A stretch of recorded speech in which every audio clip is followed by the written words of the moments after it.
I always read books twice. The first time you appreciate the story. The second time you appreciate the writing. Anonymous. You're listening to Writing Roots, brought to you by Aspen House Publishing. Welcome to Writing Roots. I'm Lee Hull. And I'm Lee Esses. Today we're going to talk about how to build the habit of analyzing your reading. Basically, everything we're talking about today applies to almost any type of entertainment you consume. TV shows, going to the movie theaters, any books that you read, comic books, your own book. But it's all to help you progress. When you figure out what's good about the stories that you consume, you can start including that in your own writing. And a lot of this ties back to our very first episode this month, which was self-discovery. Discover what you like about this and that. And then by defining it, you can then include it in your story and make it that much more selfish in your writing. We've talked about Pixar's storytelling rules before. If you're looking for a place to start, this is a really good place. Study those rules and then find them in stories. Does your story fulfill the 22 rules of storytelling? We've picked out a couple that can especially apply to any stories that you are analyzing, one of which is rule number 10. And the rule is to pull apart the stories that you like. What you like in them is a part of you. You've got to recognize that before you can use it. I like to go back to the advice that Brandon Sanderson gave here of stripping down a story frame that you like and using it in your story. So you really like this particular heist movie. Strip it all the way down to the basics and use it. Figure out what about it you like. The next rule that we're going to talk about is rule 15. If you were your character in this situation, how would you feel? Honesty lends credibility to unbelievable situations. This is one of those great ways that you can build a habit of analyzing the story as you're consuming it. How would you feel in the same scenario? Would you feel similar to this character if you had had their experiences?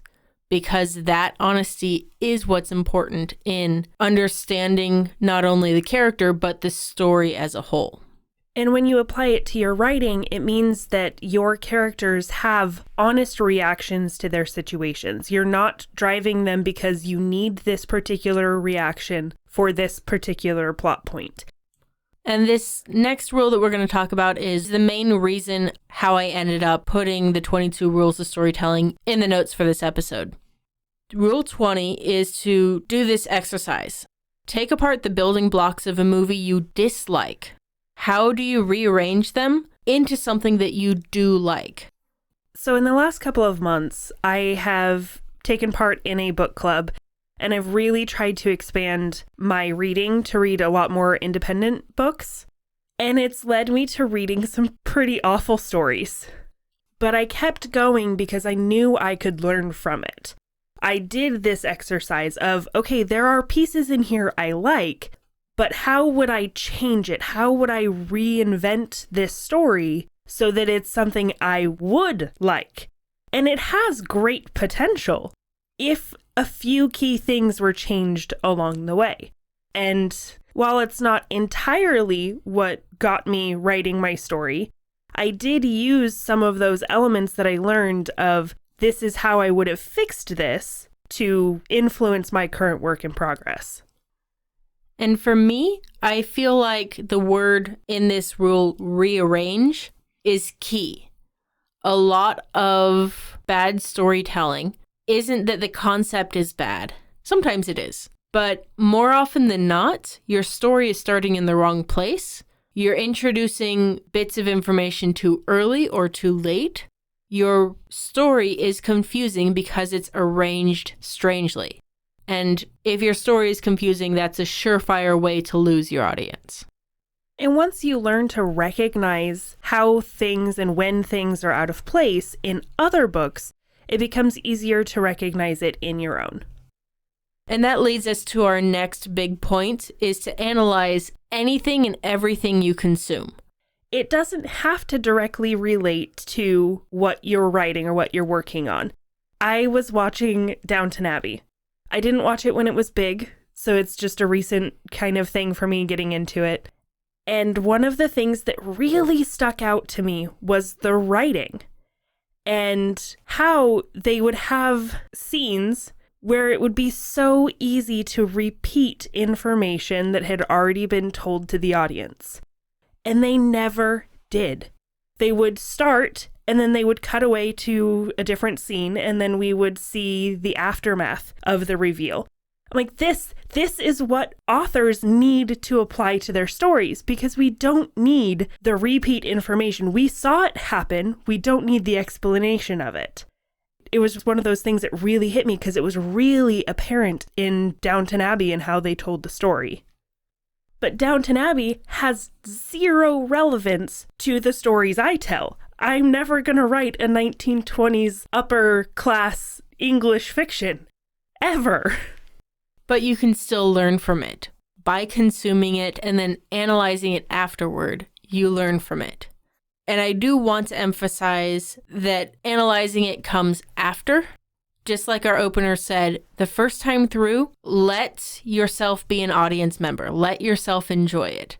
If it's something absolutely terrible and you have to work your way through it, if you're going through school and you really hate Grapes of Wrath, then you can sort of skip to the second step. But try to give yourself as much opportunity to just enjoy it the first time around. We have a checklist that can help you analyze the stories that you consume. First step is to find something good. Even if you absolutely hated it, find something good about it. Why did you like that thing? And how was it set up that it made it work? And on the other side of that coin, even if you absolutely loved it, find something you didn't like about the thing. What would you do differently? Why didn't you like it at all?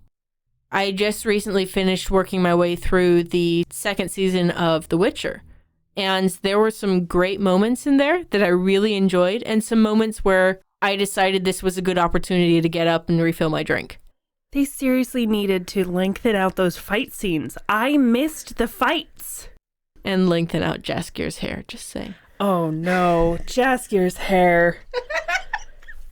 So, not only finding something you dislike, but understanding what made it so you disliked it, and how would you do it differently. I would make Jaskier's jacket less shiny if I were in charge of his costume. The next step is to look at what confused you. Was there something that didn't click? Did you ever feel like you were missing information? What did you want to know more about?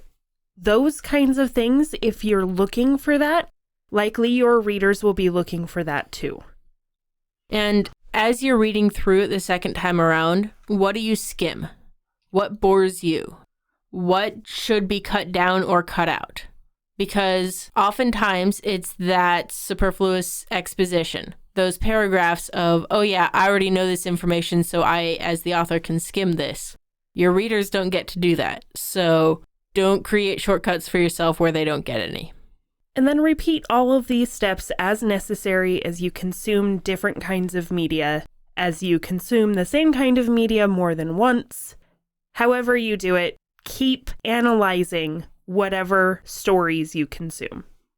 And a lot of these questions that we've mentioned for this checklist of analyzing a story also apply to your writing club. Anytime that you are giving feedback or asked to read something, mention what you like or what you don't like and what you would change and what you were confused by. All of these things are good things for you to contribute to the writing community as well as analyzing for yourself. I know we've talked about it before, but I want to say it again. If you are in a writing group, if you're in a writing community and giving feedback, don't forget to say what worked. Don't forget to give praise because we all have fragile little egos. All of the things that we've talked about today of how to analyze entertainment as you consume can also apply to what you have written and are writing, depending on if you're in the first draft or the editing phase of your novel. The main thing I would encourage you to do is to take chances, because afterward, when you're looking back on it and you're analyzing it, you can decide if that chance paid off or not. In my current work in progress, I've decided that a chance I took in this particular story did not pay off, but another chance I took did.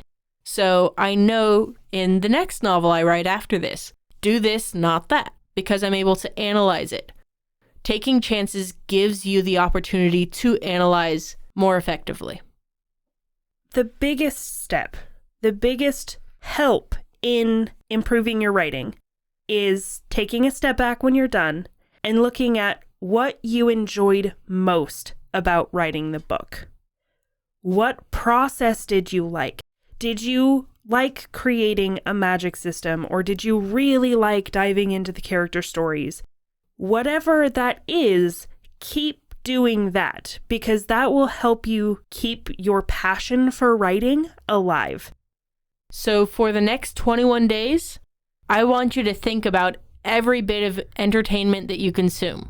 That's not just movies or TV shows or books, but when you're listening to music while you're shopping at Target. Any type of entertainment that you consume, ask yourself, what do I like? What do I dislike? What would I change? How would something be better? And then take that, use those principles in your writing, and of course, write selfishly. If you have a question or comment for our hosts or a topic you'd like us to cover, send us an email at writingroots@aspenhousepublishing.com or find us on Facebook by searching for Aspen House Publishing.